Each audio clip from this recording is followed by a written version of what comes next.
everyone, my name is Chris and welcome to my new channel, Chronicles of Ghoul. On this channel, you'll hear terrifying horror of a wide variety with a focus on scary stories as well as sci-fi horror. Think Dead Space, because, well, it's so damn cool. I hope you enjoy this channel and decide to be a part of the Chronicles of Ghoul community. Thanks so much, and let's get on with our first video.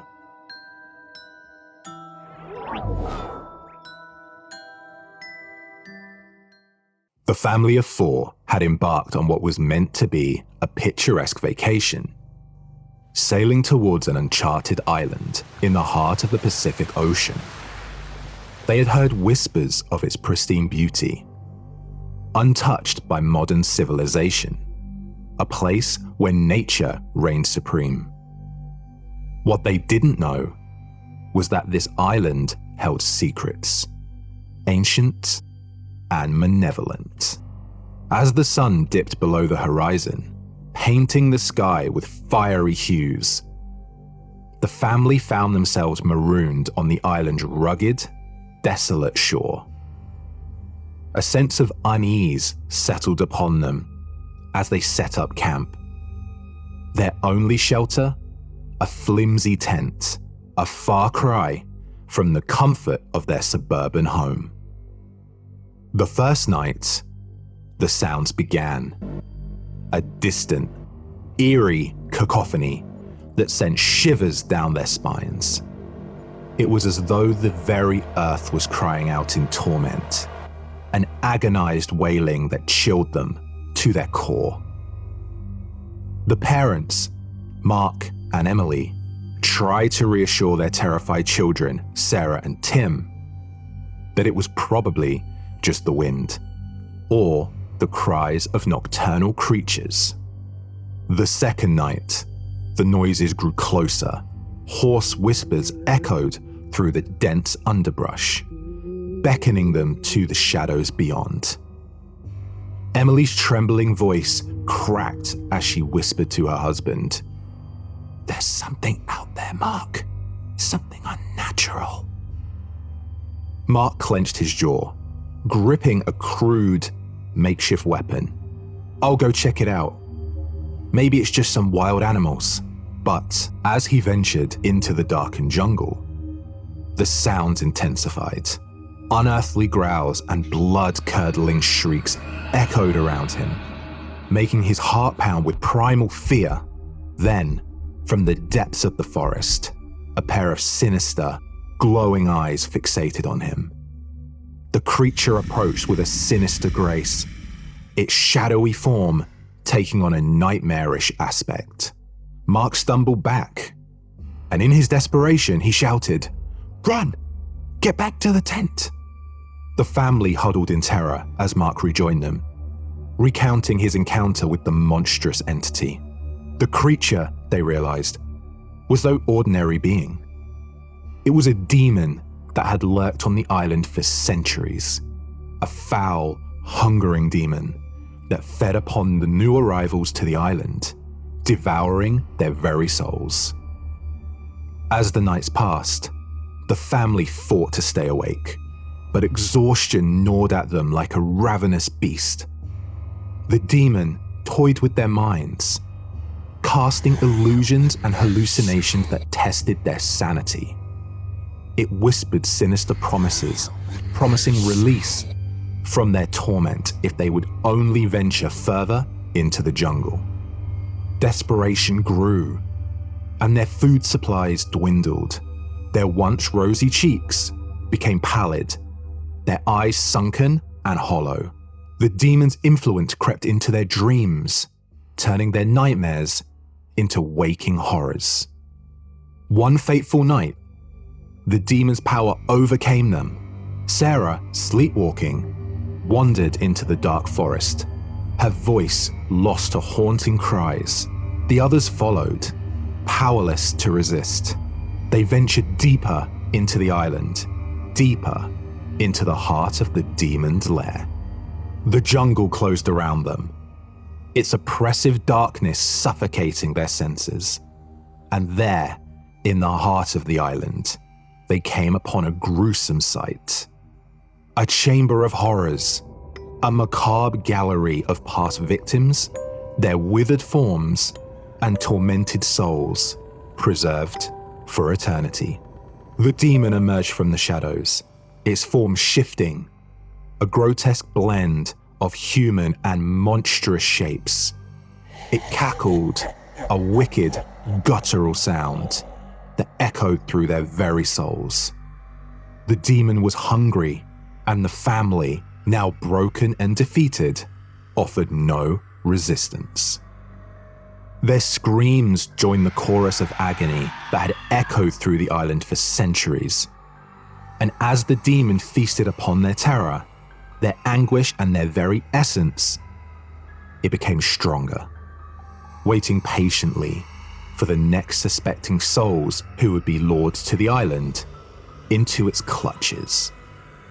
The island, unexplored and untouched by the world, held its dark secret close, and it would continue to do so, a sinister haven for the malevolent demon that devoured all who dared to tread upon its cursed shores.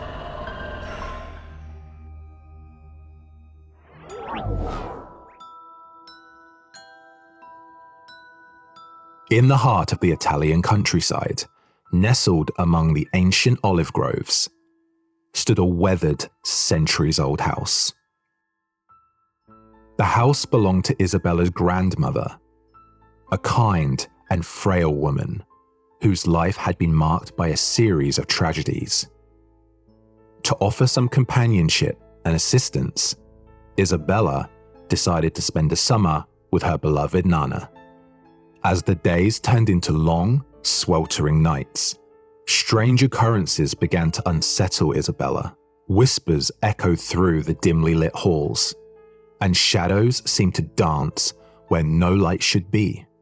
The air grew heavy with an oppressive energy that sent shivers down her spine. She dismissed the sensations as mere imaginings, attributing them to the age of the house and her tired mind.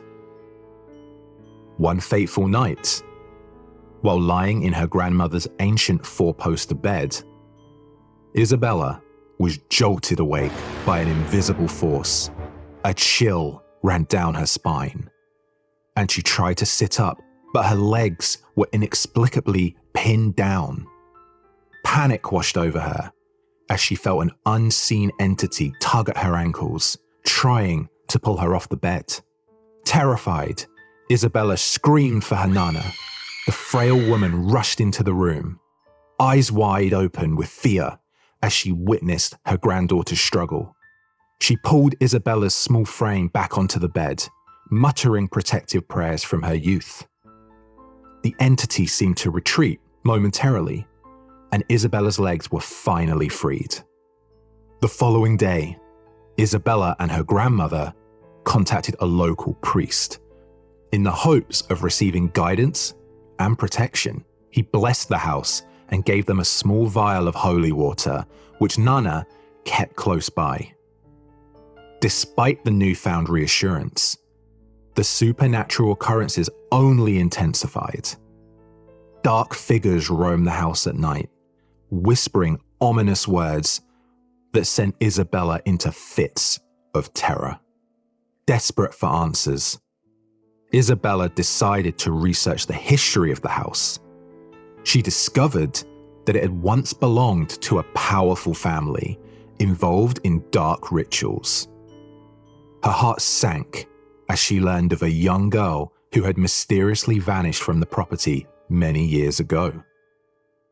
Could the entity tormenting her be the vengeful spirit of the girl? Desperate for answers, Isabella decided to research the history of the house. She discovered that it had once belonged to a powerful family involved in dark rituals. Her heart sank as she learned of a young girl who had mysteriously vanished from the property many years ago. Could the entity tormenting her be the vengeful spirit of that girl? In her quest for answers, Isabella uncovered a hidden compartment in the attic, filled with forbidden relics. Among them was a diary that belonged to the long-lost girl, revealing a grim tale of demonic pacts and sinister rituals. Isabella realized the house was cursed, and the entity that tormented her was more than just a ghost. It was something malevolent and demonic. Nana, with tears in her eyes, shared a family secret she had kept hidden for years. It was her great-grandmother who had been part of the dark rituals, trying to gain power for the family. Nana confessed that her family had suffered for generations due to the involvement with dark forces, and now the curse had come to claim Isabella.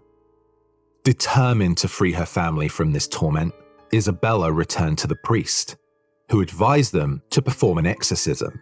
With Nana's unwavering faith and the priest's guidance, they embarked on a perilous journey to banish the demon once and for all.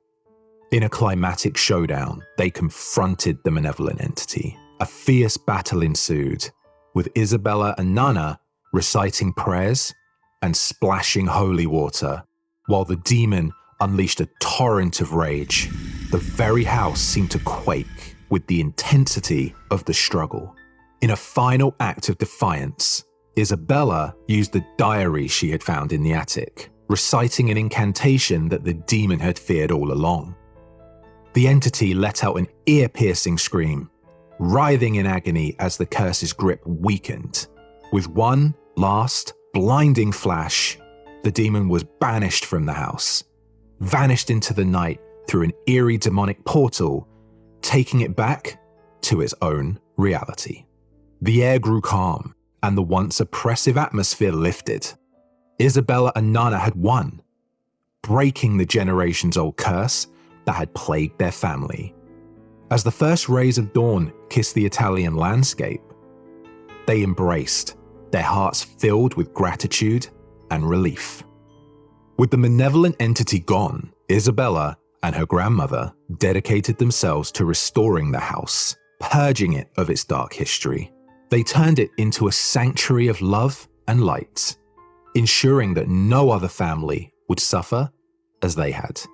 As the sun set on their final night in the now blessed house, Isabella looked to her grandmother and whispered a heartfelt "Grazie" for the wisdom, faith, and love that had ultimately saved them. Together, they emerged from the darkness, stronger and closer than ever, the demon's grip on their family finally broken, and their spirits victorious in the face of unspeakable evil.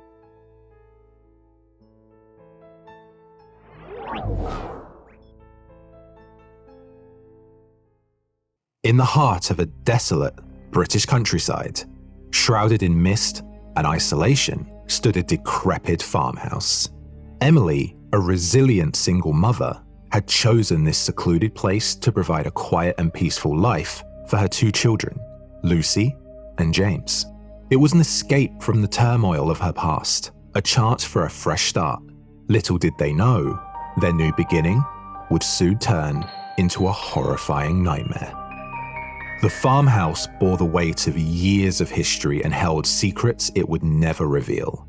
As the wind howled through the creaking beams and shadows danced on the weathered walls, the three of them tried to find solace in their new life.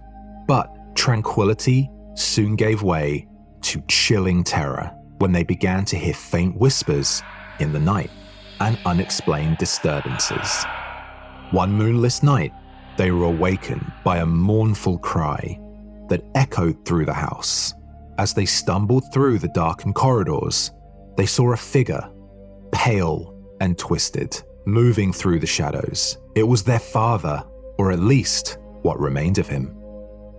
The ghostly apparition of their father was nothing like the man they once knew. He was confused, a tormented spirit bound to this realm by a malevolence that transcended death.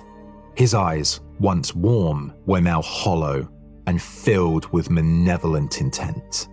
Their father's rage and confusion knew no bounds. He slammed doors, shattered glass, and let out wailing screams that chilled them to their bones. The children, terrified yet determined to protect their mother, pleaded for answers. What had brought their father back in such a twisted form? The ghostly figure finally spoke, his voice a tortured whisper. He revealed the dark secret that had bound him to the farmhouse. It was an ancient curse, a pact with malevolent forces, made generations ago by a distant ancestor. The curse demanded a blood sacrifice, and now their father's malevolent spirit was compelled to fulfill it by killing his own family. With each passing night, the farmhouse became a battleground between the living and the dead. The family struggled to find a way to break the curse and release their father from the torment that consumed him. Yet the ghost's attacks grew more sinister, with objects flying through the air and shadows that seemed to devour the light. Desperate, they turned to a local historian who had knowledge of the farmhouse's grim history. He revealed that the curse could only be broken by discovering and destroying the cursed object that bound their father's spirit. Armed with this knowledge, the family embarked on a perilous journey through the labyrinth cellar, uncovering ancient artifacts and relics. In the darkest corner, they found a sinister-looking locket. As Emily reached out to touch it, a surge of malevolence emanated from the locket, and their father's ghost manifested before them. He lunged at Emily, his ethereal hands clutching her throat, but in her other hand, she held a blessed talisman the historian had given her. With a flash of divine energy, the cursed locket shattered, and the ghostly figure let out a blood-curdling shriek as he disintegrated into a cloud of mist. The malevolent presence that had haunted their lives for so long finally dissipated, and the farmhouse fell silent. Exhausted, but victorious, the family had broken the curse that had bound their father to the world of the living. The farmhouse, once a place of dread, was now free from the haunting presence, and they could finally begin the healing process. In the aftermath, the family left the remote farmhouse, never to return, leaving behind the nightmares and horrors that haunted them. The curse was broken, but the scars of their terrifying ordeal would remain with them, a reminder of the evil that could lurk in the darkest corners of the world.